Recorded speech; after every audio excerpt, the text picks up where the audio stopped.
We had some technical difficulties, so we're going to be restarting the meeting. So welcome to our special council meeting of Wednesday, December 8th. First item is item 1.1, conflict of interest declaration, pecuniary or non-pecuniary. Is there any in the room this evening? Councillor Saylor. I have pecuniary conflict of interest with the capital project work in progress, section 3B, for the joint use multi-use rec facility there. I'm using the space, so I'd like to recuse myself from that particular section. Thank you very much. Any others? Seeing none, moving down to the agenda for the regular council meeting, item 2.1. Are there any additions to the agenda this evening? Seeing none, can I get someone to make a motion to adopt the agenda, please? Councillor Beekman. Any discussion? All those in favor? Carried. Thank you. Moving down to item 8.1, 2022 budget deliberations. Our CFO, Kyle, will be discussing that this evening. So Kyle, the floor is yours. Okay, thanks and good evening everybody. Welcome to the first budget meeting for 2022. This is the first of 3 scheduled budget meetings. So the purpose of today's meeting is first to go through the budget process with council and what related financial assets and resources we have to fund the budget. So basically kind of a finance budget one-on-one session.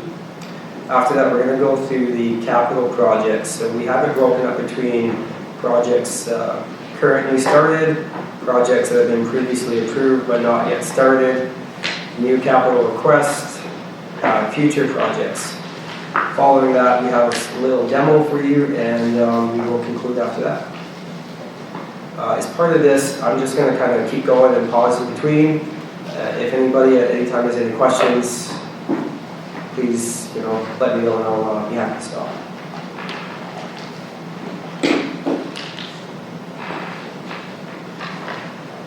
So under the MGA, council every year is required to pass a 3-year operating plan and a 5-year capital budget.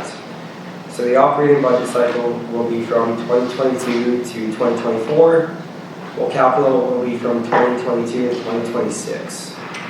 Again, tonight we're just going to talk about the capital budget. So while we're budgeting multiple years into the future, this is to provide future projections, so that to eliminate the surprise element for future projects to come down. As we budget into the future, these projects are not set in stone. So if there is an item set for 2023 or 2024, they will be revisited and we talked about at next year's budget meetings. So how do we prepare the budget?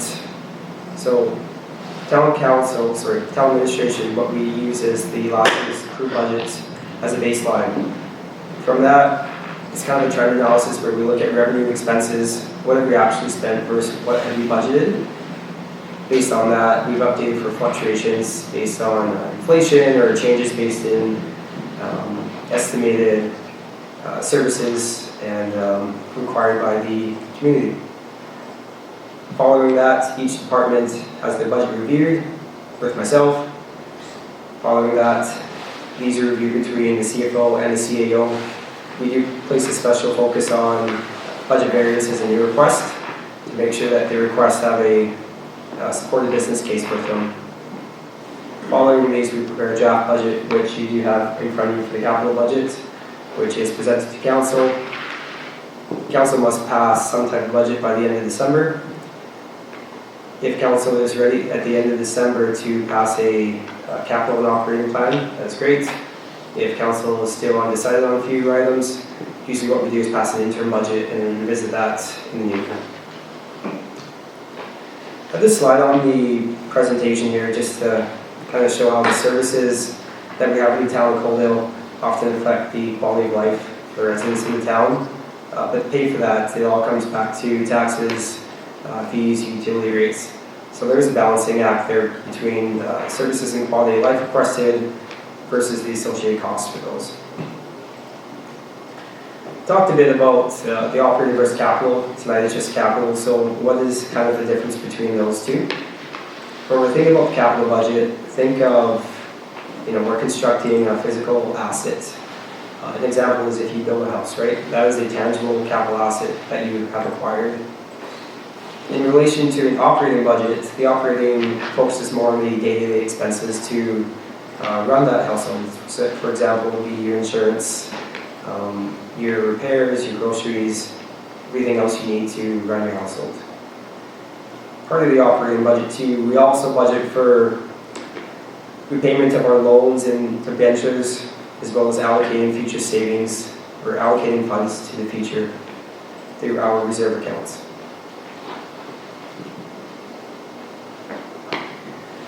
When we go through this capital budget, there may be a few items that may be of an interest to council that may be missing, that you may think, hey, why isn't this included in the capital budget? It's possible that there are items that seem capital in nature, but are actually included in the operating budget. Us accountants like to do this sometimes to confuse based on the accounting standards. So to kind of make this a little simpler, whatnot, we're going to compare two budgeted items that we kind of have in a draft plan. So one is a complete rebuild of roads and deep utilities. That's a complete rebuild, putting a new asset in the ground, versus say patching of a road, right? That's more maintenance, day-to-day cost. That would be an operating budget item. Any questions so far?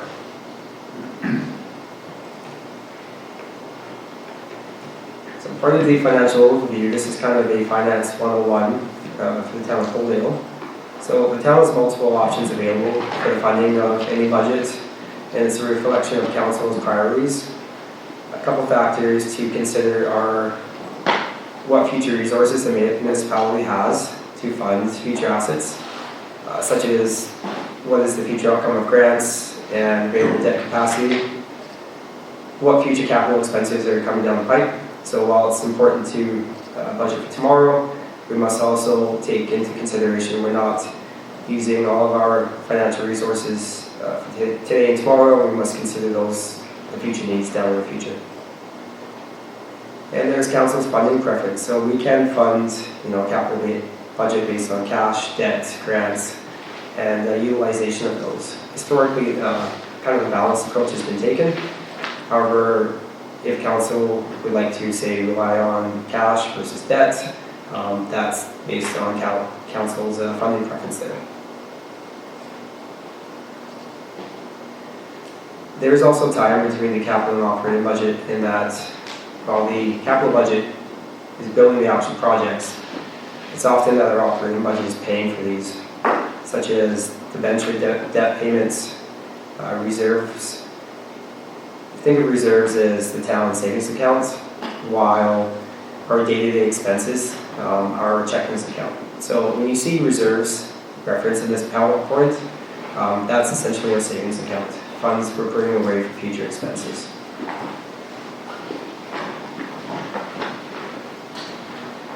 So there's four main revenue items that town council has at their discretion to fund part of their budget here. Debenture debt, grants, municipal reserves, and offsite levies. Obviously, there are more associated, partnerships or sale of assets. However, those are more one-off items to which I'm just going to stick on these four main ones for now. Debenture debt. So a municipality such as town Coalio is able to borrow for our capital projects through what's called a debenture, otherwise known as a loan through the Alberta Treasury Board. Borrowing terms can range between 30 to 30 years, with interest rates increasing generally as the term of the loan increases. Debenture interest rates are locked in for the entire term of a loan when they are borrowed through the Alberta Treasury Board. And there isn't really any incentive to repay a loan early. For example, with a loan being locked in for 20 years, you're essentially locking in paying interest on it for 20 years. Traditionally, the municipality has been able to borrow at lower rates through the Alberta Treasury Board. This morning we did receive a notification from the Alberta Treasury Board that their interest rates will be increasing to a more interest rates that are more competitive to the capital market, to what banks generally can offer. this is a very recent change that we just found out about, and the justification is that essentially Alberta's economy is not doing as well. The ability for them to offer municipalities lower loan interest rates is no longer feasible from an economics perspective. With that in mind, the municipality still has the option to borrow through the Alberta Treasury Board. However, interest rates are likely not to be as competitive and low as we had previously seen throughout the number of years.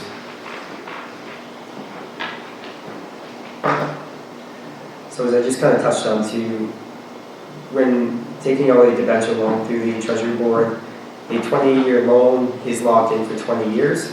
That interest rate will not change. So there is some positive in that if you are able to lock in for a low interest rate in 20 years, if interest doubles, we're still paying the same interest rate. However, again, there isn't any incentive to repay a loan early, as again, the loan is locked in for the period of the term. When we talk about debenture debt and debt capacity, the municipality is able to borrow based on an approved debt limit. The town's approved debt limit is essentially 1.5 times our annual revenue. So as that can fluctuate from year to year, our debt limit can also fluctuate from year to year as well.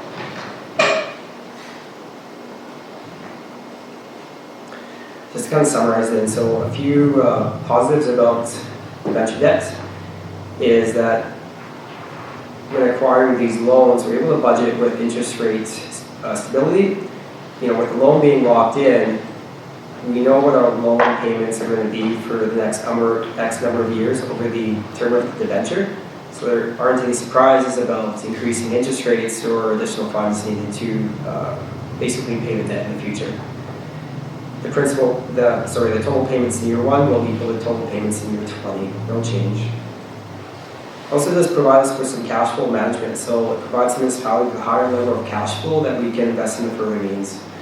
So by not utilizing our cash on hand, we can take those funds and invest them through other sources, in turn making interest off that, which helps our operating budget. 2 other benefits. One is project life costing. So, for example, if a capital project is, say it's $5 million and it's built with a debenture payment over 25 years, the citizens of Coaldale are essentially paying for that project evenly over the next 25 years and over the term, the useful life of that asset. If that same $5 million project was built with straight cash, it means that the taxpayer today is essentially fully funding that asset, even though it'll be utilized by taxpayers in the future. So it essentially reduces the financial burden on today's taxpayer and allocates the cost evenly over an extended period of time for the future users of the project. And one kind of benefit of debenture debt here is project completion. So often, municipalities that have enough cash to fully fund some projects. This is often due to various infrastructure needs. You may not want to fully fund one project and leave others at risk of no funding. So utilizing debenture debt basically allows us to complete projects that are required. Comparable would be a resident who acquires a mortgage to purchase the home, as they may not have enough cash to purchase the property outright. So those were a few kind of benefits and summary of debenture debt and its power for municipality to borrow. The next couple slides here, I've just summarized what we have outstanding for debenture debt. So you can see that column on the left here, what the project is for, the year acquired, the year repaid, followed by the interest rates and the annual payments that we have to include in our operating budget, as well as the expected balance of that loan by the end of the year. So the ones recently taken out over the past few years, you see the 8th Street North one there that was acquired in 2020. That one will be repaid off by the end of 2022. And the next 2 that were acquired recently was the $10 million loan for the Maltese Recreation Center and the Fire Hall expansion. So the Maltese Rec Center, for example, has an interest rate of 2.691. that interest rate is locked in until 2044 when the debenture is repaid. So if interest rates skyrocket in the next, say, 10 years and they're, say, 10%, we're still paying 2.611%. So as part of the capital budget, we do debt projections. So we look at what our debt is now and how does that project into the future. So the column on the left there is the current debt that we've incurred and what that will project out to 2025.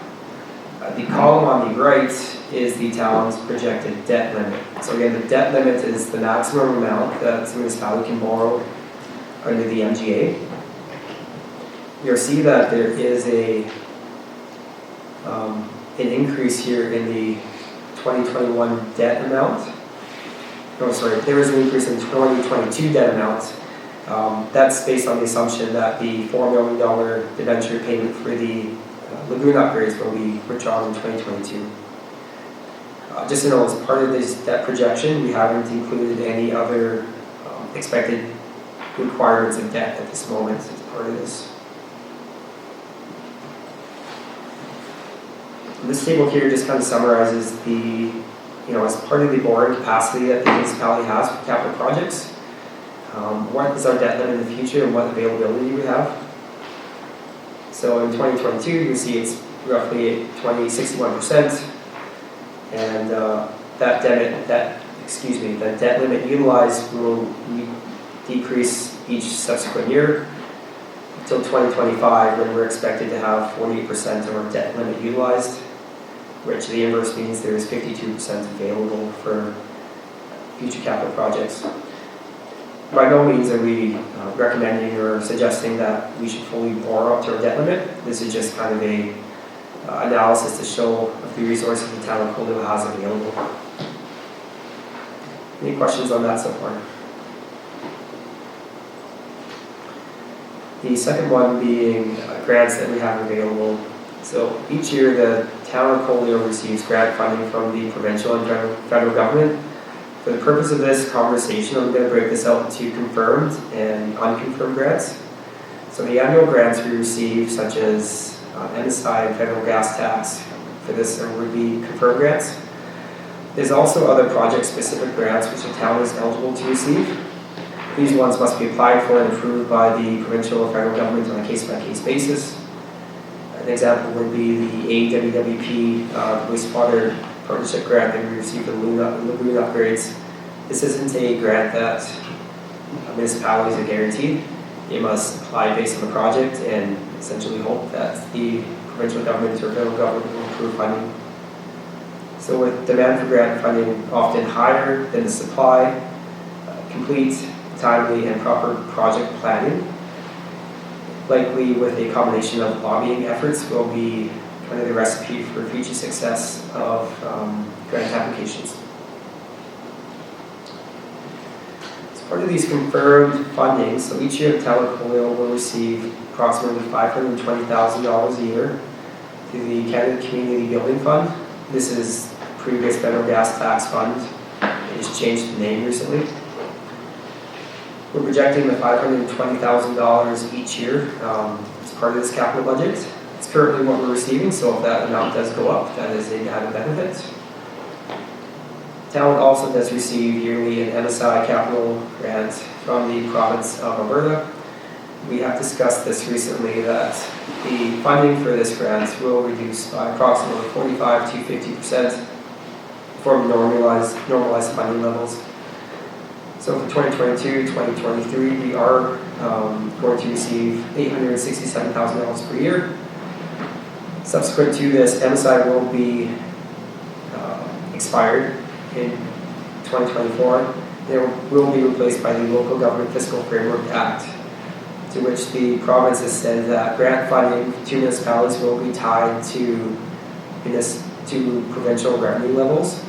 So this does pose a risk of potential reductions in future grant funding. The province of Alberta has not stated much on the Local Government Fiscal Framework Act aside from that, so right now we're just projecting the same amount we're currently receiving. However, again, at this point it's anybody's guess what that funding will ultimately be in 2024. Got a chart here just to show kind of the history of the town's MSI capital funding. So, in a normal year with, once you kind of average those out, and take out the additional top-up funding, we're at about 1.5 to 1.6 million a year. As you can see, there were bumps in 2018 and 2021. We're getting down in 2022 and 2023. We're going to be under $900,000 a year. So that's quite a large decrease in available funds. So ultimately, that means that there's going to be a higher demand on the municipal taxpayer to fund some of these capital projects, with grant funding for the province ultimately decreasing. So that is a risk that municipalities across Alberta are seeing, and town of Coaldale is not exempt from that. On the other hand, here the Canada Building Fund, again formerly the Federal Gas Tax Fund, has been fairly consistent over the years. There have been years of top-ups, largely due to COVID or the election, that they've had additional funds. You can see there's a lot more consistency in this funding versus the MSI from the province. So again, the province MSI does have significant risk in the future for funding. While we're pretty confident in this Canada Community Building Fund will be fairly consistent over the next future years. So in regards to the unconfirmed funding, so again, this is project grant funding that must be applied for by project basis. Again, with infrastructure costs and needs rising across the country and lower funding available from various government agencies, it's going to be increasingly difficult to acquire these types of grants. So proper planning, efficient planning, and making sure we're ahead of the queue will increase Coaldale's chance of being successful in these applications.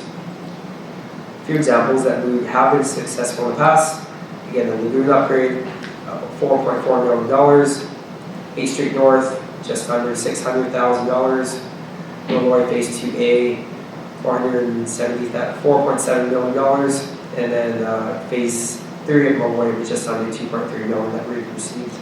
So the town of Coaldale has been fairly successful in receiving these grants in the future. Part of this budget, we haven't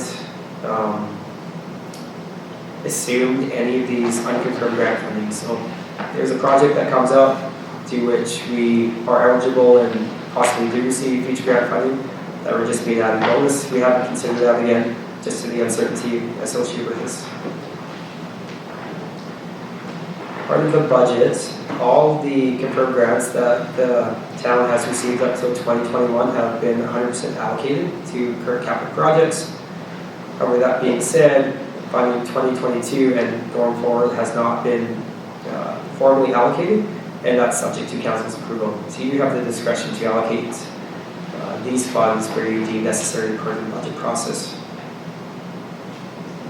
Part of the town's draft capital plan, so the total annual funding from the Canada Community Building Fund and MSI is $1,387,000. Kind of as a placeholder now, we allocate this towards a road and deep utility replacement program.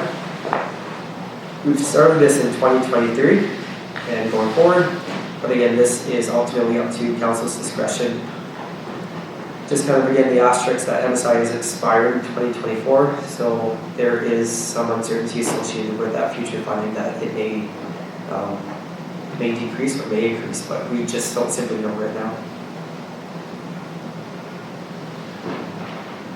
Any questions right now on the grant section of this?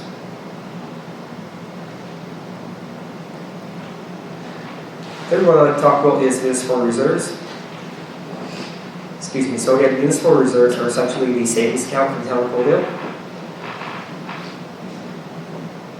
So municipal reserves are usually used to pay for capital expenses or non-recurrent operating expenses, such as an engineering study, for example. We don't use reserves to fund anything from our operating budget. That's a day-to-day expense. So again, think of municipal reserves as the town's savings account, and think of our operating budget as the town's checkings account. So operating budget day-to-day, municipal reserves, savings for future projects and future capital needs.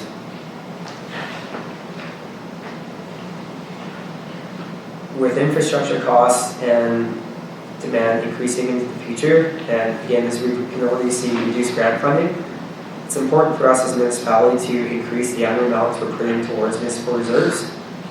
This can be done through two ways. The first is to reduce our operating expenses. So if we have lower operating expenses, we have more dollars that we can put towards savings for capital reserves in the future. The other option is simply an increase in rates, taxes, utilities, or other sources. Increasing rates results in increased revenue. That increased revenue can be allocated towards future savings as well. As part of this capital budget, what we've done is we've taken the projects in the draft budget and we've projected how we anticipate our reserves to look like up to 2024. So you can see in 2017 they were approximately 13.5 million, and we're back to that level in 2024 after the spending on the projects approved in this draft capital budget and projects approved by previous town council. You will see a big increase in 2019. Again, that is just related to the $10 million debenture loan that the town acquired from the Maltese Recreation Center that was allocated to reserves before the funds were spent. So those three large items, or a couple large years between 2019 and 2021, those aren't normal funding levels. Again, that's a little higher due to holding the funds for the rec center. So while this is a snapshot of what our reserves look into the future, again, at the end of the year, we're projecting to be about 20.9 million, and then followed by 19 million in 2022, 12.9 in 2023, and 13.5 in 2024. So while that's the balance, it's also important to consider how much we're putting into reserves each year. Kyle, our CFO, our CAO's got a question. Thank you, Mayor. Just a quick question, sorry to interrupt, but it just seemed like a good time to ask. When it comes to pulling the debenture debt for the Maltese Rec Center, for instance, in the meantime, because we're not out on much of that cash, just given where the construction's at, is that money invested? And if so, how much of the interest cost is offset by the revenue from the investment? Yeah, so those funds for the recreation center, the $10 million have been fully invested with any interest earned on that going back to pay for the interest on the debenture. Before COVID, we were essentially 1-to-1 for every dollar of interest we were paying. We were earning that much in interest income. Subsequent to COVID and interest rates decreasing, it's a little more to about half of that. So the amount we're earning is approximately 50% of the interest costs of holding that debt. Does that answer your question? Yes, thank you.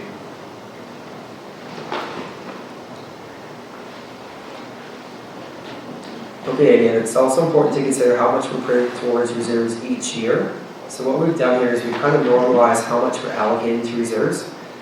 And the reason I say normalized is that in, say 2019, we had our sewer lining project and our fire hydrant replacement project, which were funded through capital reserves. What we've done in subsequent years is essentially take those out of capital reserves and allocate them to our operating account. So we're not paying for those expenses with tax dollars, and we're not paying with our savings account. So by not using our savings account to pay for these operating expenses, we're essentially adding more to reserves each year. So you can see from 2019, when we're budgeting towards about 1.6 million a year to reserves, up to 2024, it's about $2.1 million that we're allocating to reserves. That's just based on the current budget that we have in front. Again, this is ultimately up to council's discretion. We have the ability to allocate more to reserves should council want to. But again, that does cover the cost of either reducing operating expenses or increasing rates to do that. So often the question that comes up is, are we allocating enough funds to reserves? And the simple question is, we can always allocate more. As infrastructure costs increase and we have more demand, allocating as much as we can is a key priority for us as administration. So it's always how much we're putting in, we can put more, and that's kind of what the ultimate end goal is. But again, it has to be a balance between tax rates and utility rates and whatnot. Councillor Chapman has a question. Thank you, Mayor, and through to Kyle. It's just more of an observation on municipal reserves. I just want us to understand that, at least from my perspective, that we continue municipal reserves with a very disciplined approach. I know that in years past, municipalities across the country or across the province reduced reserves simply because of other cuts, and so it obviously at the end of the day it affected any capital projects, such as after the 1990s during those cut years. Municipalities had a lot of difficulty trying to catch up again, and so I think we're at the catch-up place now, like for example, here in Coaldale, for example, and so I just want us to continue with a very disciplined approach to putting reserves, money away for reserves. Yeah, definitely. That's something we strive towards to do as administration. Bring that to council for your approval. And again, one of the risks associated with that too is, talk about grants, right? Our grant funding is going to be reduced from the province of Alberta. So with low grant funding, that does put out a pressure on municipal reserves, and we're going to be funding more capital projects through reserves if there's less grants available, which again does put more pressure on the local taxpayer and the rates required to fund these capital reserves. So it's quite a balancing act there just to kind of consider. So the last one to talk about is offsite levies. So in order to fund infrastructure needs associated with future development, municipalities is able to charge an offsite levy to a developer. Currently, the town is redeveloping our offsite levies bylaw, which we expect this to be completed in 2022. Following this process, we can use this updated offsite levies bylaw to help establish a long-term budget that will establish funding for new future capital projects. Just kind of an overview of what we talked about and the funding available to municipality. So what I've done here is just total the annual amount that we're allocating to reserves over the next 3 years, followed by our confirmed grant amount. So this is confirmed funding through grants and reserves that we will have at our disposal each year. And then the available debt capacity the municipality is projected to have each year. So this doesn't include any additions via offsite levies or any unconfirmed grants that we will definitely be applying for, but we haven't, due to the uncertainty of those, we haven't included those. So those are kind of the confirmed figures we have, and kind of the potential future sources we have as well for the offsite levies and unconfirmed grants. So that's kind of a summary of the financial overview. Take a break there, pause for a second if anything I said wasn't clear or is any confusion over anything, I'd be happy to go over it again. Councillor or Deputy Mayor Avery. Thank you, Mayor Gunner. I've got a couple of questions. So,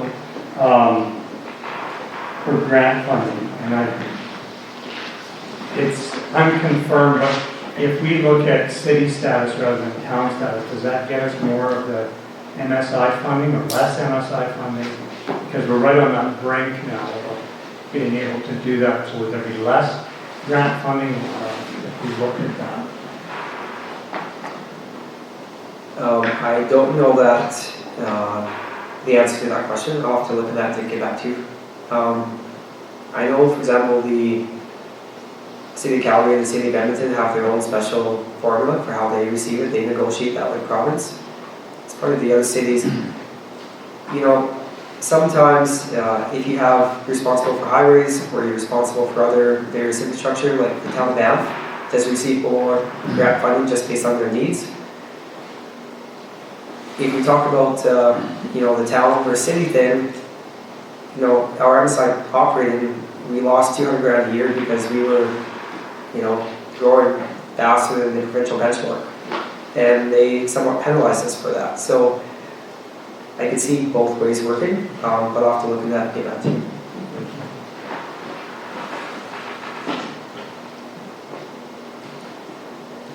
Any other questions before we move on to the specific capital projects? No, go ahead. So again, just in accordance with the MGA, town council must pass a 5-year capital plan each year. Again, this capital plan is revisited each year and can be adjusted and changed based on council's desires. Essentially, the 5-year capital plan is not set in stone. Based on these budget deliberations, administration will bring back to council a formal budget for approval at a later date. We're not requesting any formal approval from council at this budget meeting. However, if council does have any wishes, we can work with that as well. What we've done is kind of highlighted in yellow in each slides, kind of the budget request and the final, kind of the ask for each project, just kind of a cue for council here. So part of the capital budget, again, we have capital projects planned, capital projects planned and not yet started, new capital requests, and future areas of need.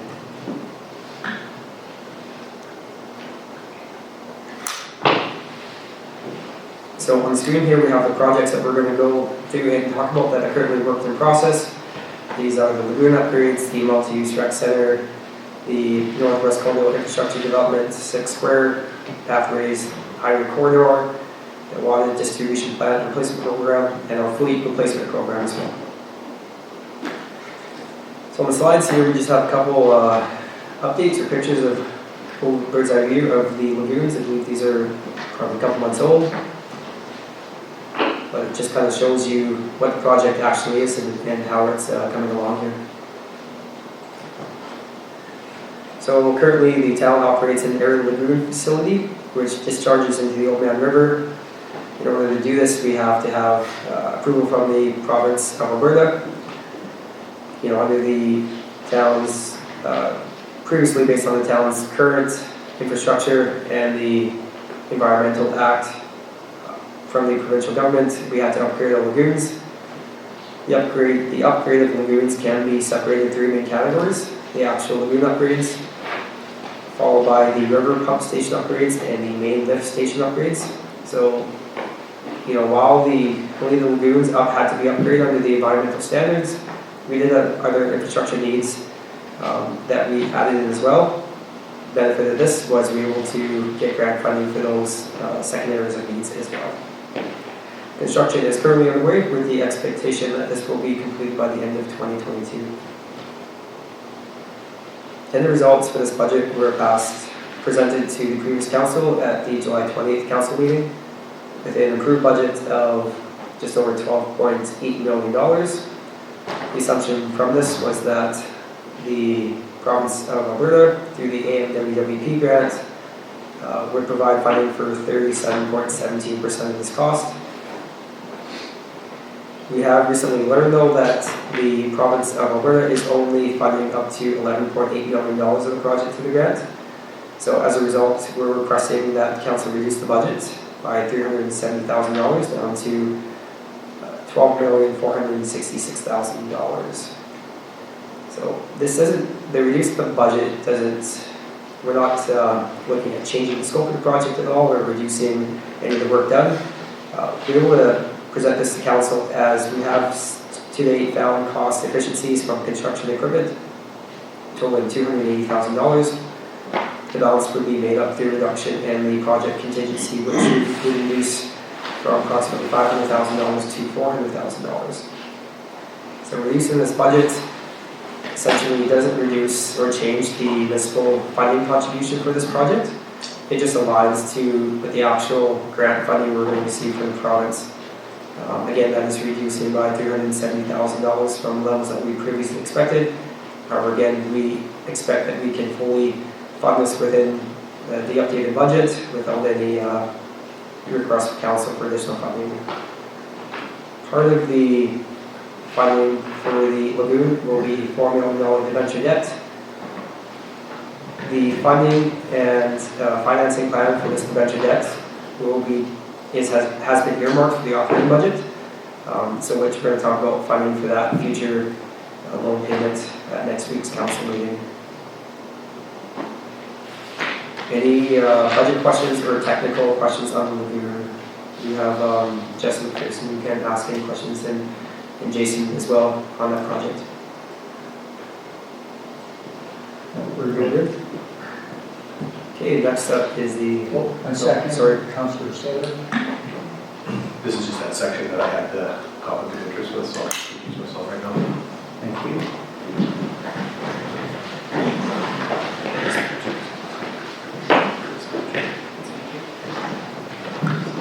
Just note that Councillor Saylor left the chambers at 6:28 p.m.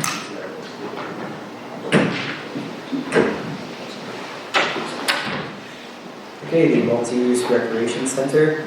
So we did a full project update that was presented to council on November 8th. As a result, we haven't gone into a detailed project scope breakdown as part of this presentation.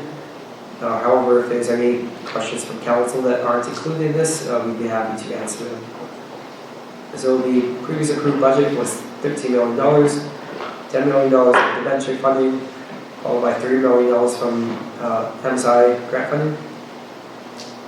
Part of the revised budget that we're requesting council's approval is $15,750,000.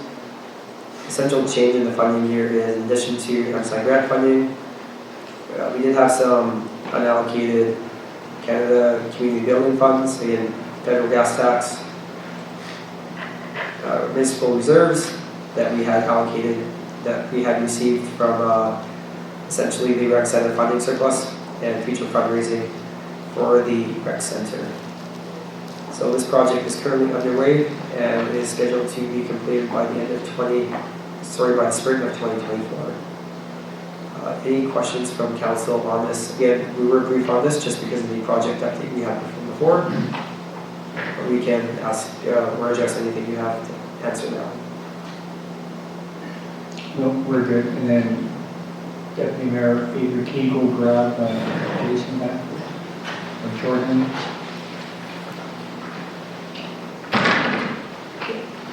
Maybe just a quick question to Kyle. I know, again, just going back to, for example, the lagoons. I mean, we're talking about budget request. Some changes obviously would be through some efficiencies, but other than that, the capital project happens ahead. So we're on budget, not.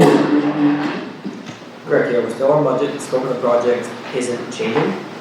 It's just formally requesting the reduction of the budget to accommodate for the expected reduction in grant funding. Okay, next project we have is the infrastructure upgrades for Northwest Coalio. This includes extension of 16th Avenue along 27th Street with road, sewer, and water utilities, and construction of 27th Street south through to 18th Ave with road and water. So we have on here kind of a map for you of what the project looks like. We have the addition of 26th Street here, with the extension of 16th Avenue up to the Recreation Center. So this kind of, I don't know if you can see the text boxes here, but it kind of points to where the existing sanitary is and what the addition to the sanitary and water lines were as part of this project.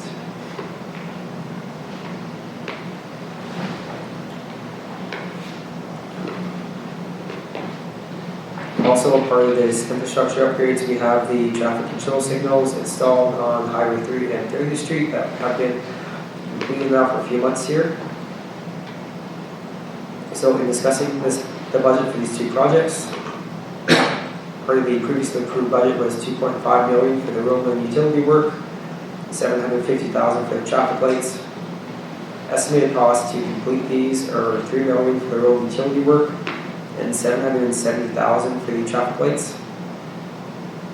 So the total cost overruns estimated at this moment are $520,000. In order to fund these, we have identified that we're likely to have an operating surplus for 2021 of $325,000, as well as we do have available resources for sale of our water rights on the school site land, which we would utilize a profit that we would also allocate to funding the overages for this cost. So once our year end is formally completed in March and April, we'll have a firm number on that year-end surplus, at which time we're going to bring that back to council and depending on the deviation from that operating surplus, have some potential adjustments to the budget funding for council at that time. Any questions? Next project here, we have Civic Square. So we just have a couple renderings of the project. Again, so for anybody watching or reviewing the council agenda package, this is on our website at coaldale.ca/Civic Square. This is a picture of kind of the atrium proposed inside, back to building. So the Civic Square project is broken up into 3 phases. The first is phase 1, which is the construction of a 2-story commercial development building on Main Street. Phase 1 will have the new town administration office, followed by council chambers and an atrium. On the lower level will be commercial business that will be funded and paid through a third-party private developer, Shift Real Estate. Phase 2 of the project is to allow future development, further development of up to 10,000 square feet of commercial space along Main Street as the market demands for it. Phase 2 will be part of the developer who will be funding that as well. Phase 3 of the project will be the development of an outdoor space between the Coalio Public Library and the new Civic Square building. The outdoor space will be redeveloped to function as a central community gathering space and a hub for future festivals, markets, and other community events, while providing additional parking for Coalio's downtown core. So in 2019, phase 1 for the budget was approved for $5.83 million. Inside funding, Municipal Reserves, and proceeds from disposal of the town office for the funding sources for this budget.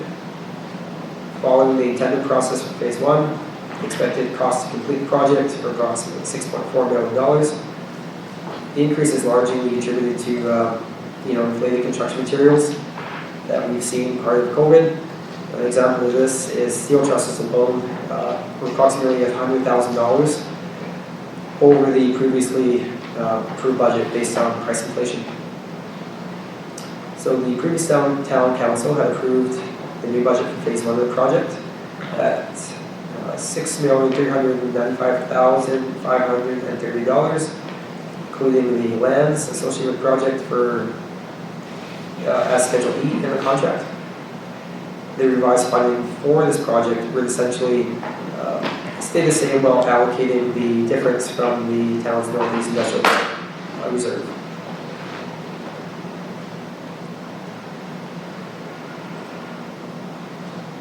So with the current cost to complete the project close to the budget that was approved by previous town council, we right now are looking like we're currently on budget for that as part of phase 1. Phase 2, the lands that we have will be resold to the private developer for the further commercial development along Main Street.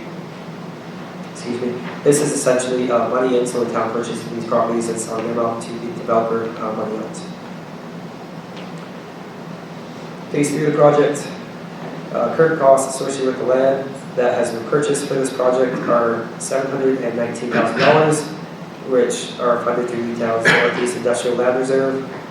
The developer for the Civic Square project has also donated $75,000 towards the phase 3 outdoor space. So administration is currently exploring a grant for phase 3, which is known as the Canada Community Revitalization Fund. This grant does cover up to $1 million, and it covers 75% of the total project cost. So if the town, if successful, would have a potential $1 million to add to the phase 3 part of this project. With the grant currently in place, once we know a little more about this, we will provide an update to council once we hear back from the federal government on this. So that was kind of a brief update on the Civic Square part of the budget. I'll pause if there's any questions from council here. All good? Okay.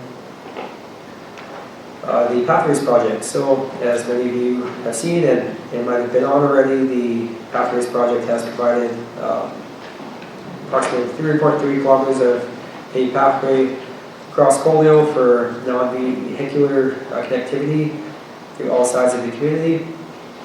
The majority of this work is completed, however there is a little portion that is outstanding. This part of the pathway off 8th Street through the campground and off to 20th Avenue remains outstanding. Total budget for this program was originally $1 million, to which we're expecting the final cost to be $840,000. Just a note, any surplus for phase 1 of the pathway has been temporarily earmarked for phase 2 of the pathway.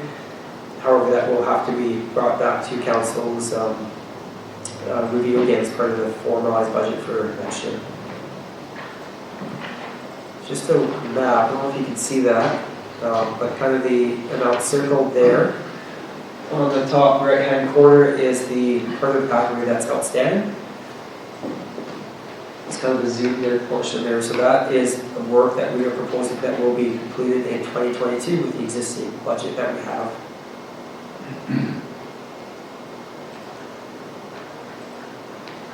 Okay, the next project is the Highway 3-quarter landscaping.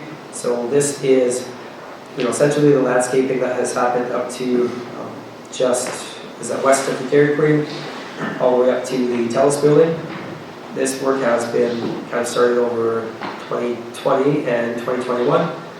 There is a small portion left for 2022, which is at this lot here that is just east of the town office building. This is owned by Alberta Transportation. We are doing the upkeep of the lot just to make it or reduce the eyesore of the lot. So the total project was $175,000, of to which $164,000 has been spent. We're simply just requesting that the funds that have not been spent be allocated to the 2022 budget to complete this project.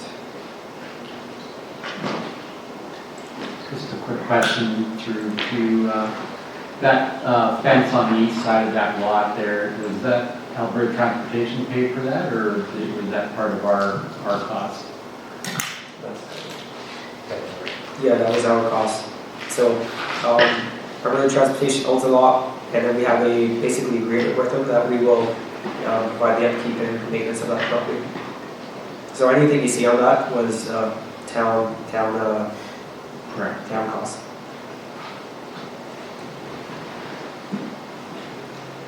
The next project is the water distribution plants and replacement of the pumps there. So for anyone who's not familiar, the water distribution plant is kind of out by the hockey arena there. You're probably all familiar with this building here. And this is kind of what the pumps that we're replacing look like. So back in 2019, the program for replacement of these pumps first started. There are 5 pumps. We're replacing 1 pump a year, which would put us at completion for 2023.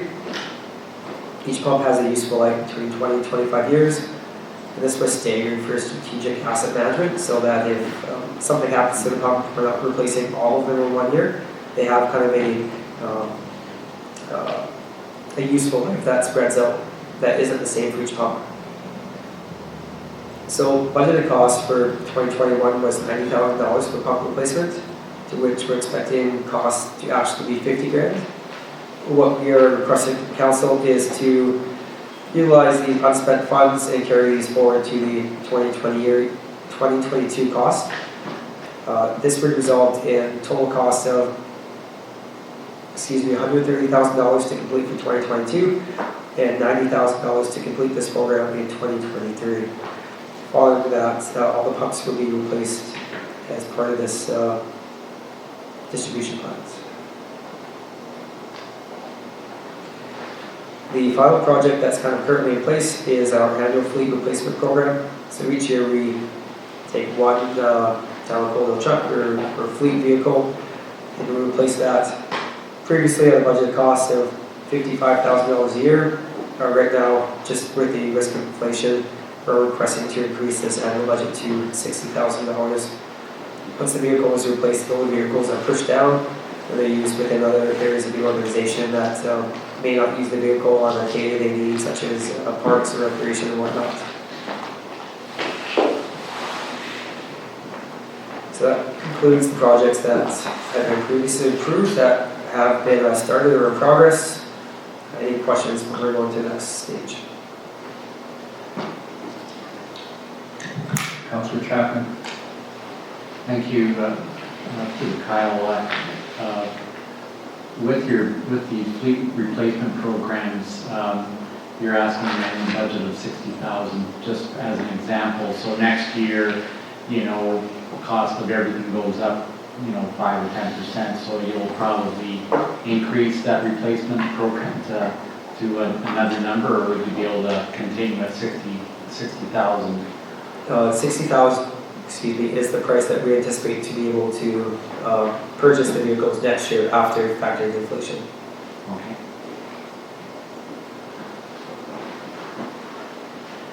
So two of the projects that, have been previously approved, but not yet started, number one, Phase 2B, and the Phase 2 of the Pathways project. So this might be Mallory Phase 2B. So this is kind of one of the continuation on the Malloy project. This project is proposed, and you can kind of see here, south by the quads, proposed, you know, the abandoned water reservoirs that would be repurposed, and a couple options here to run the water down to a proposed new wetland here. So the town has received grant funding from the federal and provincial level for this of $2.26 billion, of which the additional funding is to be split between Telecom, Levees County, and SMRID for a total budget of $3.1 million. No work on this has been started yet. We anticipate to have initial project work started in 2022 with possible construction for 2023. So again, no request from council at this moment, just to kind of continue with this project as previously planned. Should any changes or news on this project arise, this will be brought to council at that time. Phase 2 Pathways program. This is to provide the Pathways connection to the Maltese Recreation Center, constructed in Northwest Coaldale. Current budget for this, or funding allocated, is $250,000. Construction likely won't start until 2023, just based on the construction of the Maltese Recreation Center. Again, just kind of request from council to continue this as an earmark for future years.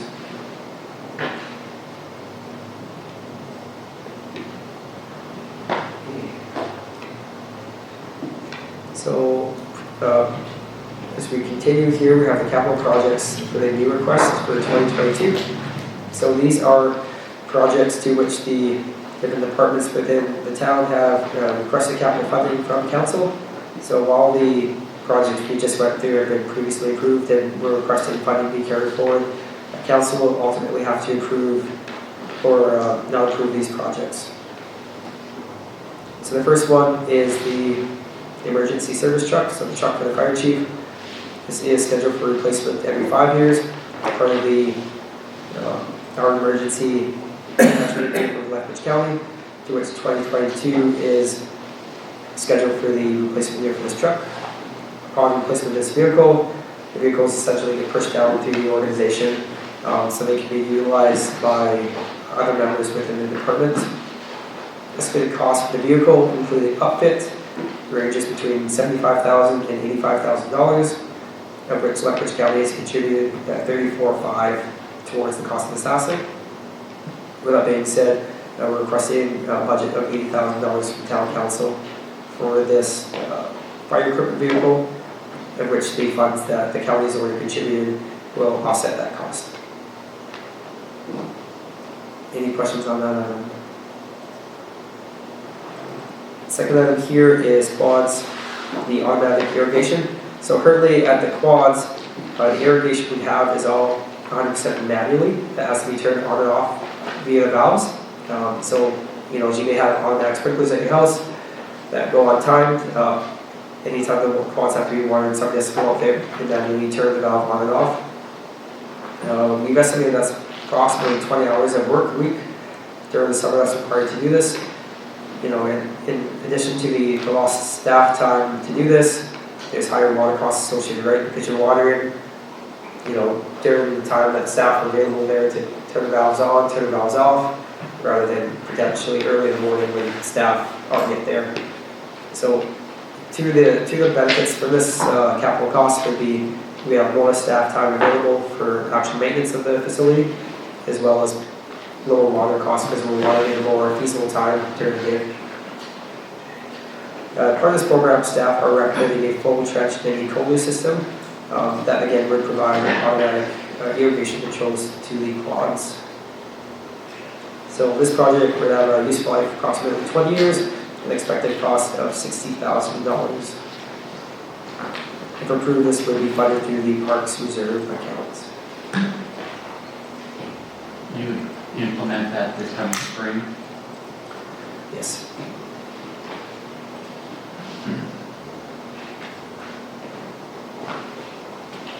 The third one here is completion of the paving in the Northeast Industrial Park. So the majority of the asphalt, so the top lift of asphalt was completed in 2021 along, I have a map here, as you can kind of see, you can see where it's been completed along 12th Ave, 13th Ave, and 14th Ave. Again, there's a portion along 12th Avenue here that is outstanding, that needs to be completed, have a final lift of asphalt. The reason that is outstanding is we've been selling our lots in Northeast Industrial Park. There are the municipal and shallow utilities have to be serviced for each of these lots. So rather than putting on the top lift of asphalt, cutting it, putting the services, waiting until all the services are in, and then putting the top lift of asphalt on that after that. So total cost of this is expected at $110,000, but construction likely wouldn't happen until 2023 or possibly 2024. But again, we want to put it on council's radar as a future item that will come up. Funding for this would be funded through the town's Northeast Industrial Park Reserve. Just a further question, if I may, on the industrial park paving. So 14th Avenue from 8th Street to 11th Street has never been surfaced or paved.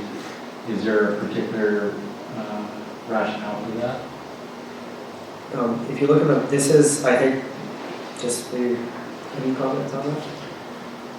This is just based on, I assume it's just, this is kind of showing the work that was completed last year versus what's still outstanding. Yeah, I am unaware of any particular plan to pave that section. Okay. Yet it's just currently just gravel, so nothing budgeted as far as I'm concerned for that right now. CEO Hastings has a comment. Thank you, Mayor Van Ryan, and thank you, Councillor Chapman. Great question.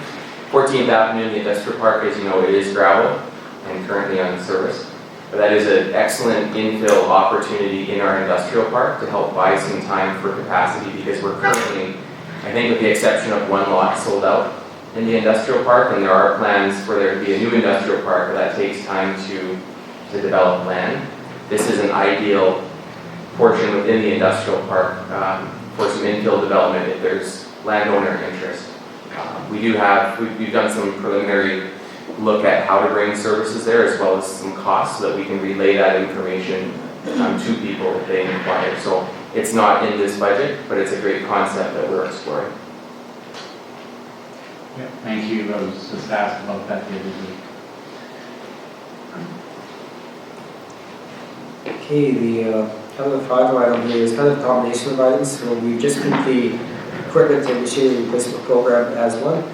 So as part of the town's replacement program for these equipment, we're kind of projecting 5 years out here. For equipment that is scheduled for replacement within 2 years, it does receive a higher level of scrutiny. Prices quoted through dealership and a higher level of mechanical inspection. Items scheduled 3 to 5 years out to kind of just planned placeholders at this time. We've estimated the costs ourselves, but we put these in the schedule here to kind of avoid future surprises down the road of future equipment needs. But at the same time, recognizing that items planned here for future years will require higher levels of certainty or scrutinization before funding in future years as well. So a couple items we have requesting funding for 2022. First item is the single axle dump truck. Replacement cost is estimated at $180,000. Our current equipment is 21 years old, and life expectancy of these is approximately 20 years. So this equipment is nearing its estimated useful life. Second item is a wide area mower. Replacement cost is $130,000. Again, the current equipment we have is 8 years old with an expected useful life of 8 years, so it is getting up there. This equipment is used in the winter and summer months, so it has a pretty large amount of hours. Replacement of this will ensure lower maintenance costs and lower downtime. So here's just kind of a picture of what our current dump truck looks like, and the wide area mower that would be scheduled for replacement.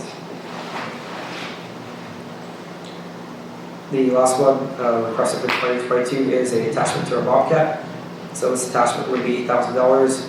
It can be used to provide increased versatility for snow removal from the equipment in the winter months here.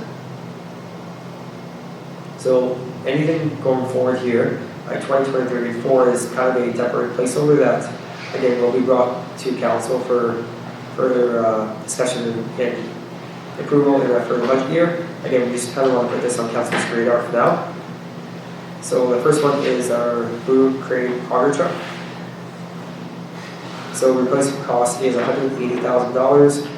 The current equipment is 18 years old and estimated useful life is 20 years. A replacement of this, we would replace it with a smaller unit that could be used for tree trimming and putting the Christmas lights up and assisting with the what Cindy Hoffman is doing in the Kin Shelter for the lights over there. Currently, we're renting that at approximately $4,000 a month. This new equipment could be a little more efficient in utilizing that in the future. So this is what the current piece looks like. It's pretty massive. Again, a smaller piece of equipment would be purchased to replace this. The automotive hose at the shop. Excuse me.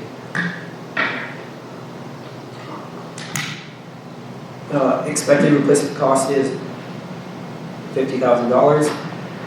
It's currently 18 years old and usually lasts approximately 20 years. So this equipment is nearing its life expectancy and is in need of replacement between 1 and 3 years.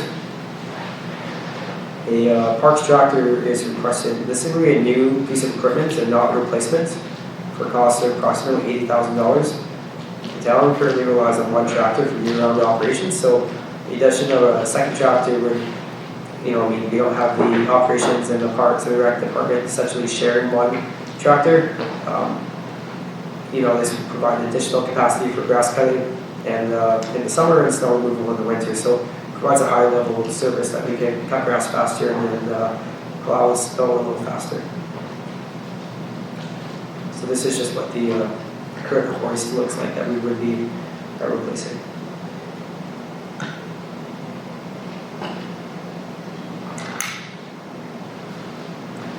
Now, with these items being 3 to 5 years out, I'm not going to go into great detail, but 2024 we have a loader, estimated cost of $270,000.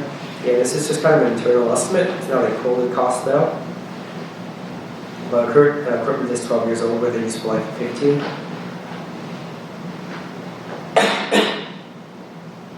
Second would be replacement of our second wide area mower.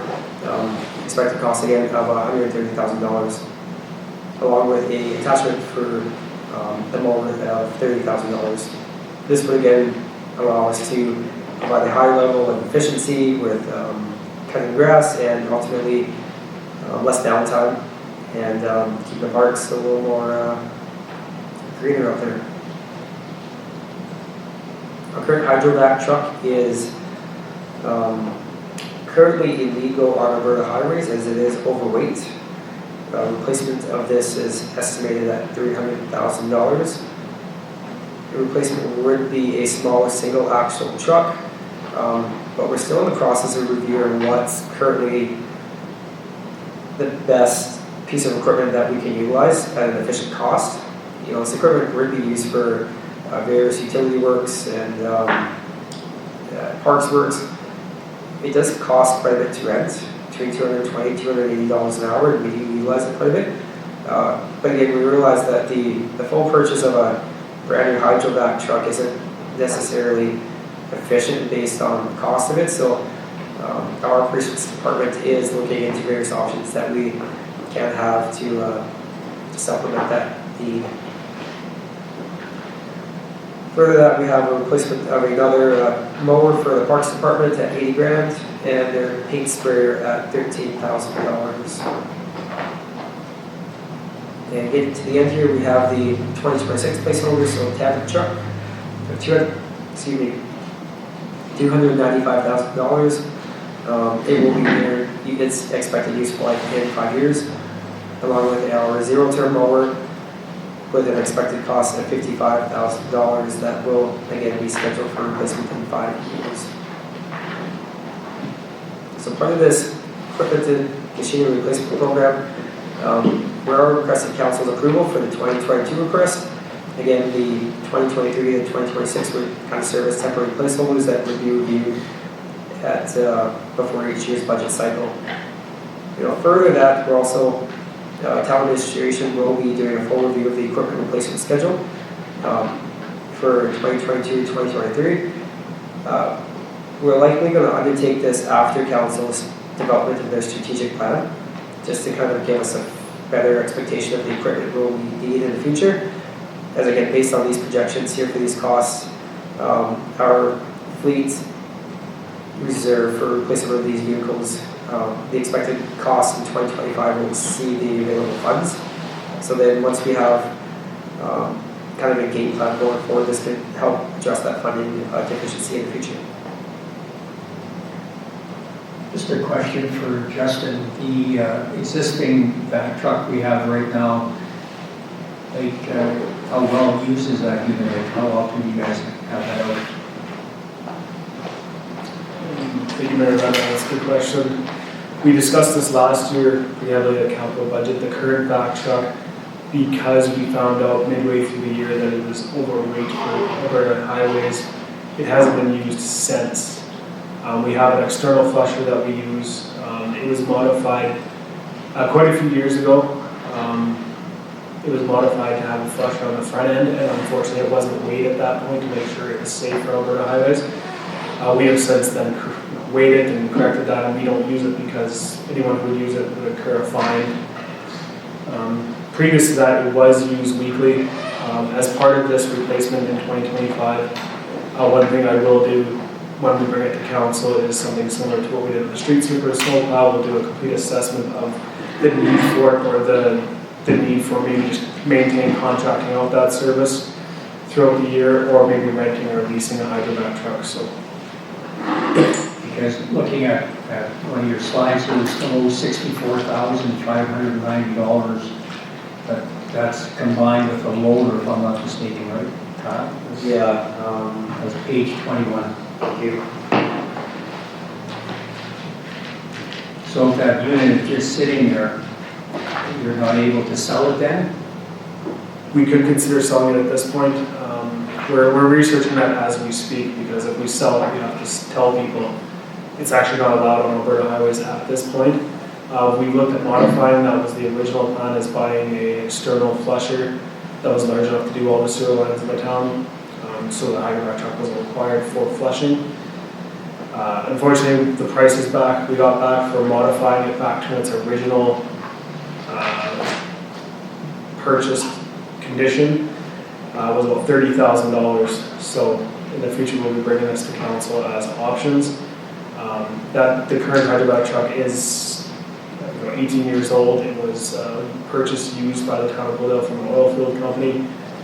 My current recommendation as it stands is that we do sell it and then replace it in 2025, or maintain the contracting note that we're currently doing. So So just for clarification, that it's not allowed on Alberta highways? We can't even use it in town on our streets? We can use it on our streets, but we can't cross the highway, so we can use it in the northwest section of the town if it's required right now. Interesting. Okay, thank you. At this point, I don't want to wrecking our roads either, so. Just maybe too that, the mayor, the reason it doesn't meet Alberta, or it'd be too heavy for the highways, right? Is what you're saying? Or Correct, yes. so is that because of a full load, or if you ran 50% of capacity, you would be legal? No, it's empty, actually, it was overweight, Empty? due to the is overweight. modifications that were done to it. They added a piece of heavy equipment to the front of it. Yeah, they added a flushing mount to the front of it without researching it well enough, to be honest. So, Okay, so it was on the steering axle that the overweight yeah. issue was, okay. Could I just ask a further question with regards to the broom attachment for your Bobcat? Is that something that you would be able to use right away, like starting this winter for sweeping pathways, or what are you doing there? I can answer that for us if you want. Yeah, it can be used right away for both pathways. The broom attachment's better for light snowfall, and then the blade would be also used as our snow removal program on Main Street too, so. Would be a recommendation of mine. Okay, moving on.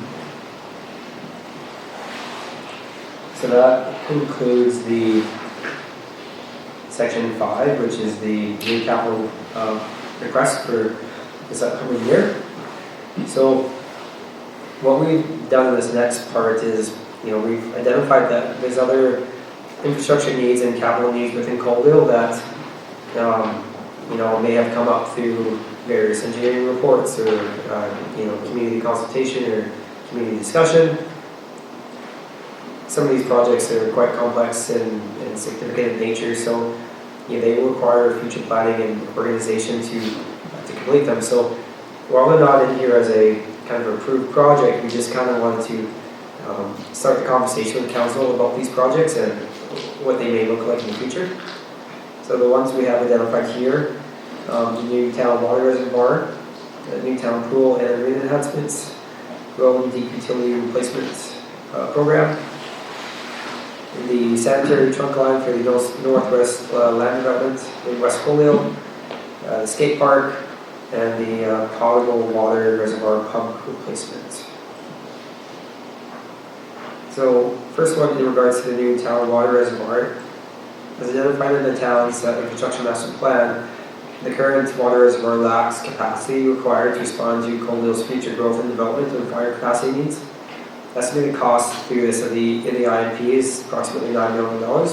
However, this is just a rough estimate, and future work through a study will help finalize costs for this project. This is a high priority project that is likely to lead a number of years out. But again, there is possible grant funding from provincial and federal sources that, if we start now and we do this project, take the proper steps for the various studies and planning that may help our ability to be successful in future grant applications. So Kyle, yourself or Jason can maybe explain for the people watching at home, this is the water reservoir that's going to be below grade, correct? That concrete one? Yeah, I guess that's yet to be determined, but it's quite likely it would be, low grade similar to our current reservoir. And it's going to be potable water, so. Correct, yeah. Yeah, the plan for this one is to locate it basically on the far west end of town, basically right where the main distribution line comes in from the city. And that, basically what it's going to do is it's going to, two things, it's going to supplement our pressure. So basically to be able to supply adequate pressure for growth and to increase our storage requirements so we can meet regulatory requirements now and into the future. And then this one you use in conjunction with the current one that's located behind the skating rink? Correct, yeah. Yeah, very likely to. Again, we'd hash out a lot of, the schematics and the details in a pre-design brief report, but very likely the existing one would continue to be utilized as well. Thank you. So as far as funding for this as far as funding for this project here, a couple of sources that we identified as potential would be possible debenture debt through utility rates, water utility reserve, offset levies, and potential provincial and federal infrastructure grant funding. So we do have in here that we're requesting a $50,000 budget for a water reservoir project. More specific details and funding of that will be included in the operating budget, but we just kind of wanted to present that to council as the next step for completion and start of this project here. So next one here we have on the docket is the town pool and arena enhancements. So I'm sure we're all aware of a couple years ago, the town of Coalio's pool went through a mechanical repair of $240,000 in 2020 to extend the useful life of the pool to 5 years. Looking at the upgrades currently that were completed at the arena recently, just over $1 million was allocated to replace the arena floor, dashboards, and some other minor upgrades. So limited life expectancy at the current town pool and seasonal capacity restraints at the Coalio arena.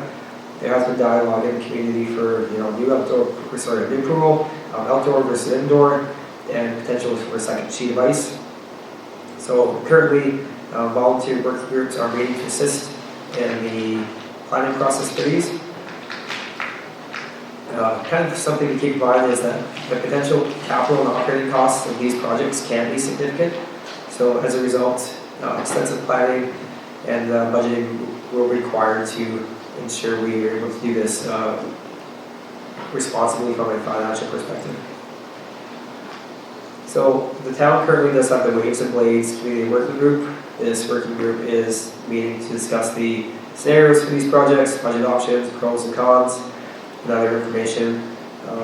I believe at the next council meeting, Russ Tanner will be presenting to council an update on the Waves and Blades working group. But that's kind of currently the work being done on these projects right now. Budget for the project, there's again many variables associated, so we're unknown at this time, but potential funding could look as grants, debenture debt, fundraising, or potential P3 model. Any questions on this project right now? It's very brief, but just kind of a status update. And this is going to be an opportunity for our residents to get involved too, through a survey as far as what they want to see as far as capital projects as well within our community. The next one is a road and deep utility rehabilitation and replacement program. So we do have, like every community, each infrastructure, we're growing, we have additional requirements for the repair and maintenance of our roads and our deep utilities. Currently, the Telecom does have a road patching and repair program, but we don't have a full replacement program in place. So the IMP for the town does list areas of need based on priority. Due to there's significant costs associated with this though, and an annual program. The best approach for this is likely to identify the funds that the town has available to allocate to such program, and then work backwards on what replacements of road and deep utilities would be suitable each year based on the funding. So for a potential budget, right now further work would have to be required to identify what the exact cost would be for such a program. It could vary from street to street, road to road.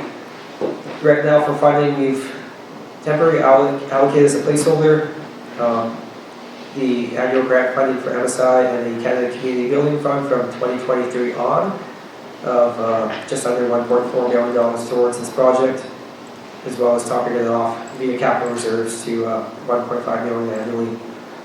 So based on council's priority, if this is a priority council, administration can work towards planning such a program in 2022, with annual construction potentially starting in 2023. Again, this is a budget placeholder for 2023, but would be revised after completion of such an annual plan that would be brought back to council.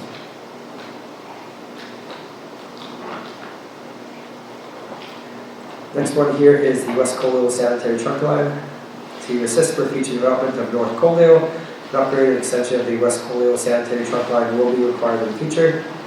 The trunk line is currently sufficient for current demand. However, it will have to be expanded to accommodate future growth in the west end of Coalio here.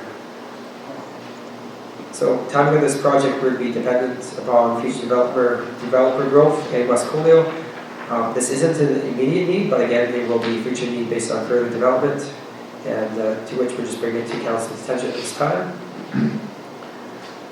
So on the map here, you can all see this here, but we have kind of broken down the top phase 1 that would have to be constructed as part of the project, along with what is essentially called phase 2 in the IMP.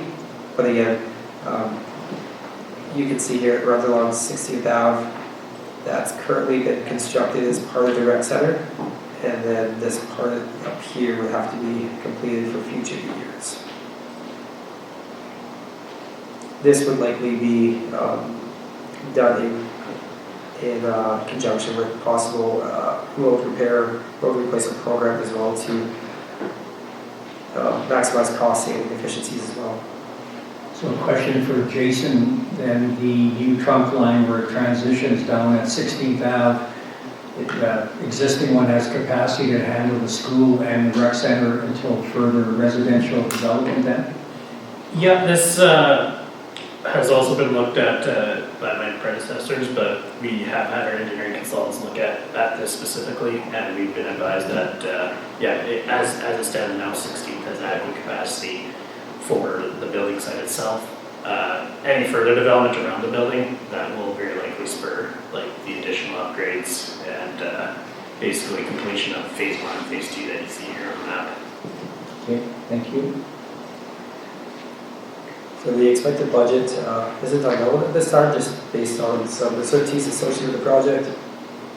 However, funding for this would likely come from profit from the land sale, for the land associated with the recreation site and the high school that could be sold for future development. So budget requests at this time. However, future information will be presented to council when they're available.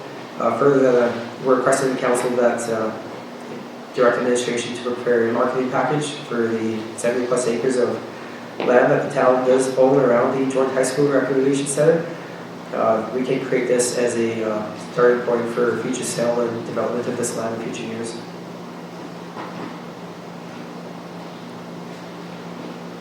Next item here is the skate park. So based on the recent success of the Eastview Park and Mountain Bike Park, there has been a desire expressed from the community for rehabilitation of the Coalio skate park. Recently, the working group for this program was formed at the November 22nd council meeting. We are again in very preliminary stages here, so there is still a large number of planning and community engagement that's required for this program. No budget or funding sources identified at this moment. So the potable water reservoir pump replacement, the pipe replacement, just show you kind of a picture here. So this is the pipe that is in the water reservoir. It's been identified through previous years that there is some leaking in this pipe that will ultimately have to be replaced. We're currently completing a preliminary study on this as to what the expected cost for this would be. Construction for replacement of this asset would likely occur in 2023, as that's when the water reservoir would be, I believe, drained for repairs and upkeep at that time. So we can put those two side by side. Previous budgeted costs were estimated at $500,000, but that's unknown, as that was just kind of an estimate in the past. Once we have a conclusion of the study, further information will be brought back to council for budget deliberations in 2022 for the next year. Any questions on any of that stuff so far? I just have a question, just to back up a bit. The camera truck, do we still have that? Yes, we still have a counter truck. And is that being utilized or is it just sitting there? Right now, we don't have the staff trained, so it's just sitting at this moment. So for the relining that we're doing right now, when we camera those, is that something we can be doing ourselves or that's part of the relining contract? It's part of the relining contract at this moment. Yeah, thank you.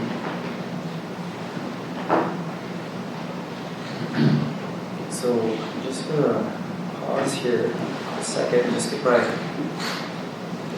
computer adjusted. Maybe I'll just ask a question through to Justin as well, if I may.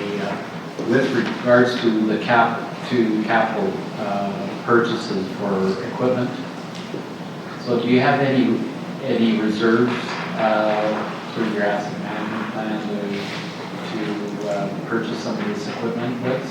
For example, like the trucks and the bobcats and the mowers and that, you would probably put money into reserve for these acquisitions?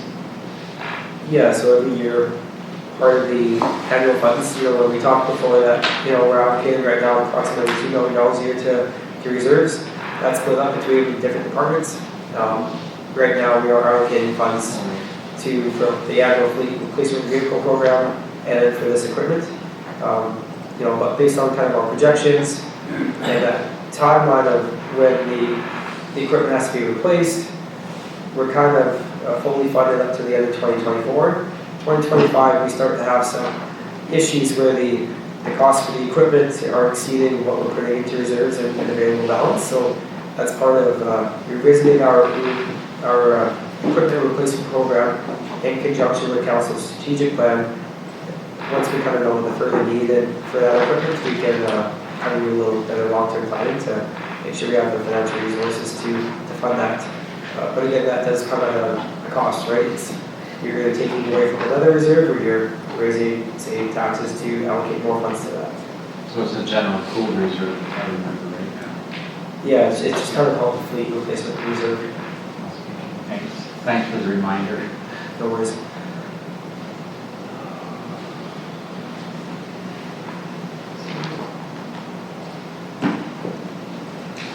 Good year.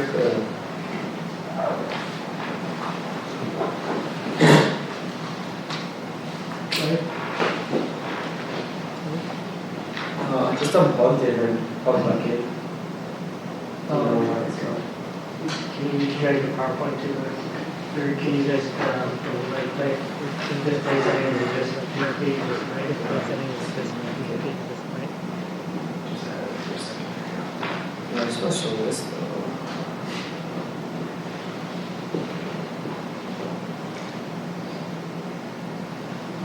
Can I ask another question? You may. With regards to the museum, I know didn't see it anywhere in the presentation here at all, but last year we spent $175,000, I think, with the building in terms of the realigning around the outside, or the reading tile and all that. Are there grants for that sort of work at the museum that we can access? Because it is a heritage building.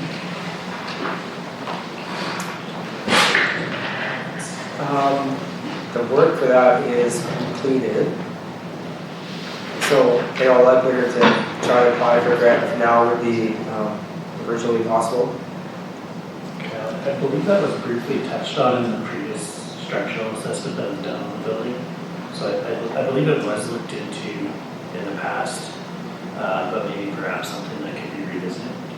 Yeah, somebody was asking me about it the other day, whether we had some heritage grants for some of that type of work. I know that like ongoing now, I think almost on an annual basis, there will be some capital funds being injected into the museum site, and I believe even the parking or the pad for the old equipment. I think you're going to gravel that next year. Yeah, Russ has been quite involved with this one, but I do know, like I say, the last engineering study on that did kind of provide a framework for some of those upgrades you're talking about. And I know it did touch base on like the historical, the value of the building itself, and some of those types of things. So I think we might have some of that information, I'm not completely familiar with all of it right now. Yeah, just where we can access those grants would be great. And just to touch base on that, part of the, maybe why it wasn't eligible for, maybe if we did look into it, it wasn't eligible for that grant funding. What we're seeing part of the grant landscape is a lot of these grants are being directed towards retrofitting and environmentally green kind of retrofitting these buildings and that type of infrastructure. So more and more of the grants that are traditionally available for that are going towards that energy efficiency and retrofitting and upgrading that means. So kind of a general caravan building, even though it's historical, the grant resources available for those are definitely reducing, right? Because they're more, the push from the government is more green, right? So that's where more the focus is. So it could just be possibility that, even though it's a heritage site, they're more specific along their focus on the federal level. Yeah, fair enough, especially with the structural integrity that we want to preserve. Justin? Thank you, Mayor Barnett. I just wanted to discuss a little bit more about the fleet if I can have a minute of time. Equipment and fleet of how we've purchased in the last 2 years has changed quite dramatically, and that's something I'd like to maybe bring up this council up to speed on. Previously, equipment was purchased a little bit. They would purchase it and decide if they needed it throughout the years. Since when I started here at Keelan, one of our strategic goals was when we buy equipment, we take it very seriously because this equipment's very expensive. For example, when we purchased the street sweeper, we did a full analysis on that street sweeper of what we need. We looked at contracting that service out completely, we costed that. We looked at renting it, we looked at leasing it. We adjusted all of those, and we brought that to council with options. Previously, that wasn't the practice, so in the future, you can expect that practice. So things like the hydrovac truck, the camera truck, those things, that wasn't done on those pieces of equipment. I just wanted to kind of touch base on that because that seems where a lot of the equipment questions are about. One other thing I'd like to talk about is when we sell the equipment, there is websites that we use that are auction websites, so it's fairly sold. These aren't sold to the equipment that's used, example, the old street sweeper. Even though we don't get a lot for it because we do run our equipment to its full life expectancy, we sell it through those processes in a transparent way. Thank you. Councillor Beacon. Thank you, and I could be completely off base here, but for our equipment that sits there the majority of the time, is there ever the option of subcontracting those services out, or is that just not feasible?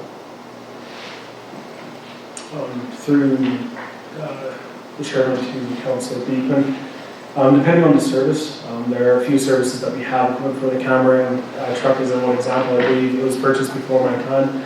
I believe it was purchased with the idea that we do that internally.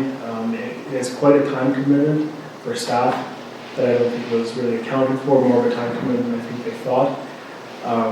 So we do currently contract out that service, and when we bring this to council's attention, for example, I use the street sweeper because that's the one I did the most recently. We looked at subcontracting out that entire service yearly. Unfortunately, that was quite a bit more expensive than actually just purchasing the sweeper ourselves in that scenario, but we do look at that every time.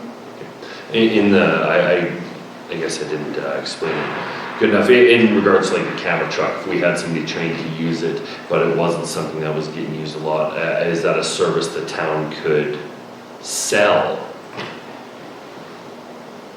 Does these? Yeah, like lease out. Somebody could hire the town to be providing that service. Just looking at another avenue to utilize equipment that's maybe not getting utilized to its full extent. We have researched those things with other municipalities, for example. One example is the county of Lethbridge. They recently bought a road patcher that you'll see a county of Lethbridge road patcher maybe in Coaldale here and there, patching some of the asphalts that are cracks, the crack patcher actually, with crack sealer. In return, we do some street sweeping for them in some of their hamlets. We've never looked into doing it for private businesses or other homeowners. One thing that we are cautious of is competing with local businesses. So it's something we could research and look into with our pieces of equipment, but we haven't yet. Okay, any other questions? Councillor Pickering? Yeah, thank you, Mayor Van Ryn. I have a question on that. If that camera unit is not being used or the flusher, why are we holding on to it? The camera truck is, that's something I will be addressing and bringing to council within 2022. The hydraulic truck was something that surprised us. We were using it very, very frequently. Our plan was to remove the flusher that was mounted on the front of it. After getting quotes to do so, it's actually built in the hydraulic system. That's what I spoke about earlier. It's about a $30,000 bill to remove that, and since the truck is already so old, we need to balance the idea of maybe we replace this piece of equipment, or maybe we keep just subcontracting out our hydrovac projects. Just due to the fact right now, we were replacing equipment where I work, and because there's such a market for any used equipment, if the town's not going to utilize it, it might be the time to dispose of it. And just to your comment too, I can't speak on the camera equipment, but I know there have been other vehicles or pieces of equipment that haven't been used. For example, we had a surplus in our bylaw trucks. So we did find an efficiency there, to which we traded the bylaw truck for another different bylaw agency for a piece of equipment. I believe our old utility van or whatever that's not currently being used, I think that's scheduled to be disposed or traded in for 2022. So while we do have some assets that may be sitting around and not being utilized, there are some that we have identified that have been sold, just we're not, I guess, hoarding equipment that's not being used. If that helps answer your question. Okay, moving on.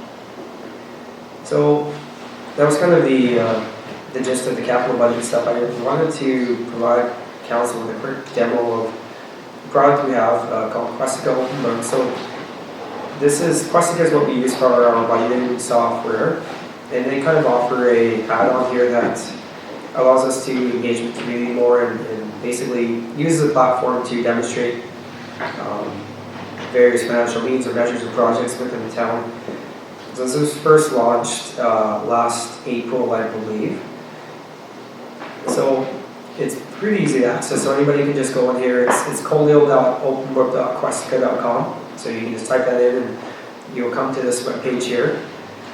And there's different contexts and options to explore here. So I'm just going to touch on this capital one first here.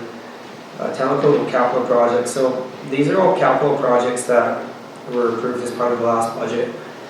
And I think one of my favorite things here is when you first go into it, shows you a map of Coalio, and it shows you all the various projects. So, if you want to see where things are happening, we have to say, where's the pathways expansion? It shows you on here. Up here it's proposed a centennial pathway that was previously completed. We have 6 square, whatnot. So it puts it in a good context for residents as to where these projects are actually happening. Further that, we can go into each project and it does provide a little description detail of it, along with timing of the project. So this project started this year with the expected completion date of September 2021. What is the expected budget for the project? So this was just over $1 million. And how's the project being funded here? So you can see that this was split between MSI and the federal gas tax fund, 50-50 here. So we have this for all of the 10 projects. So the projects that are here again are previously approved. Once we, this will be revamped in the new year. Once we have adoption of the new capital plan, this will be updated to reflect the new projects and then remove the ones that have been previously completed. I went through this in depth since it was sent out to us, and it's very well done. The question I have, who inputs all this information into this program? So that would be myself. So the capital, these 3 items here, so the 3 main ones, the capital projects, the operating expenses, and the operating revenues, these are all directly linked to our budgeting software. So these capital projects in here, once they're in our budget software, will directly link update to it. There, as you probably saw, there's other, allocation of tax dollars, tax rates within Coaldale, historical information on municipal reserves, capital grants, whatnot. These are all kind of items that we could add as we choose. And these are previous items we've added that we thought would provide good value to residents. So if there was another area or section that council thought was strategically important to them, that they wanted to put the word up there, we can create more charts and data information and upload that to add to this. So it's not limited to what you see here. If there's something else you want to add, we can most likely add it as well. And this is something that the residents are looking for, so again, it's very well done. So when it was sent out, it was still in the demo mode, so when will this be posted on, or accessible on the town website? Oh, sorry, this is, when I said demo, that was just my demo to council, so this already is currently available to everybody. And maybe I'll just show you some of the operating stuff too, just for the viewers at home as well. So we don't have to go through this at the operating meeting, but as you can see here, we do have budgeted expenses and budgeted revenues. So I'm going to click on operating budget for revenues. And in the top left-hand corner, if you can see my mouse here, I can rotate between a department and object. So essentially I'm in department right now. So this will show you the budget based on department, right? So we have operations, we have our protective services, we have recreation and community services. But if, for example, you just wanted to see in the town of Coalio, how much are we spending on wages versus contracted services and whatnot, this breaks that down by that method. So I can click in here and drill down further. So it'll show you how much, the top line here is what we budgeted, and the bottom line here is what we spent based on the last time this information was updated. So you can go further here. In operations, I can keep drilling down, and it'll show you the budget breakdown from roads, fleet, utilities, and further again, you can keep drilling in here, and it'll show you what's the wages, what's the benefit cost, what's the WCD, what's the seasonal wages. So you can do that you can keep going through every item here. So I'm just going to go into parks, right, and I can see the various, say the salaries for parks and whatnot. If you wanted to look at it in a different scope, what's it on a percentage basis? So a lot of useful information I think the residents will find useful to kind of give them an opportunity to kind of play around with the budgets. They can look at the items that are important to them and kind of see where we are operating by year to date for where these actual costs are. So again, all this information will be updated in the spring once we have the new budgets approved by the town council. Any questions on this question?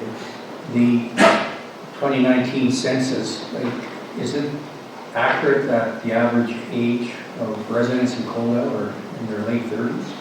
That was according to the census, yes. So it's a fairly young community we have. Any questions on this? Councillor Chapman. Yeah, thank you, Mayor. Through Kyle, one thing on here, it doesn't make comparisons to other municipalities, if I'm correct. So, yeah, these top items here are just Coalio specific. Kind of everything else we have here is documents and information that we have produced ourselves. So if it was a desire of council to have something compared Coalio to other municipalities, we could work on adding something like that. Administration hasn't put anything about that because we just wanted this to be a purely Coaldale focus at the moment, but that can always change. And I'm fine with that anybody that wants to look at this and see for themselves what's happening in Coalio. I think it's great for council when we're reviewing a number of items, and I appreciate all the hard work that goes into making comparisons for council on where we are with other similar municipalities on a number of fronts, including wages or some of the other costs or revenues that we get.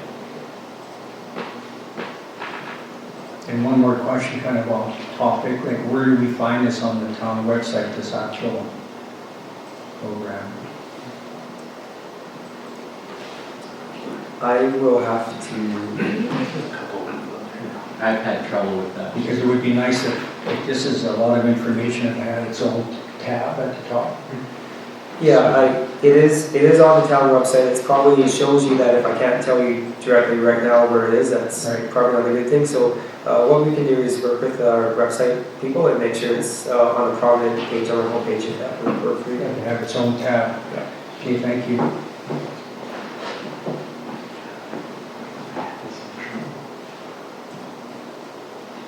Okay, this essentially concludes the presentation from my end.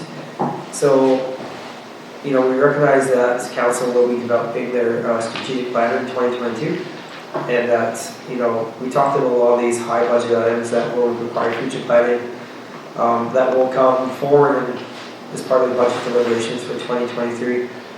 So kind of with that in mind, open floor for council, if there's any questions on anything that was discussed or was not discussed that you're possibly looking for. After that, we will bring back council. We do have the draft capital plan that will be part of the staff report as well. If there are any questions on that, this would be what was presented, or would be what is being presented as the capital plan for approval. So if there are any questions on this or any changes, just request any feedback right now so we can make those before a further budget meeting. But again, no formal approval is requested this time. What we'll do is digest all this information and then we'll send an email to our CAO and he can forward it to the appropriate people to their answers and go from there. Is there any other questions? Okay, well, thank you very much. That was very well done. Appreciate your time and effort into this.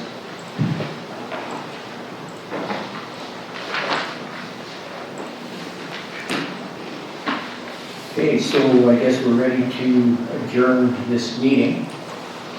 There's no other questions. Can I get a motion to adjourn, please? Councillor Saylor, any discussion? All those in favor? Any other question? I just wanted to know if did you want to receive their presentation for information, or I'll make a motion to receive their presentation for information. Okay, any discussion? All in favor? Carried. And motion to adjourn was Councillor Saylor. Any discussion? All those in favor?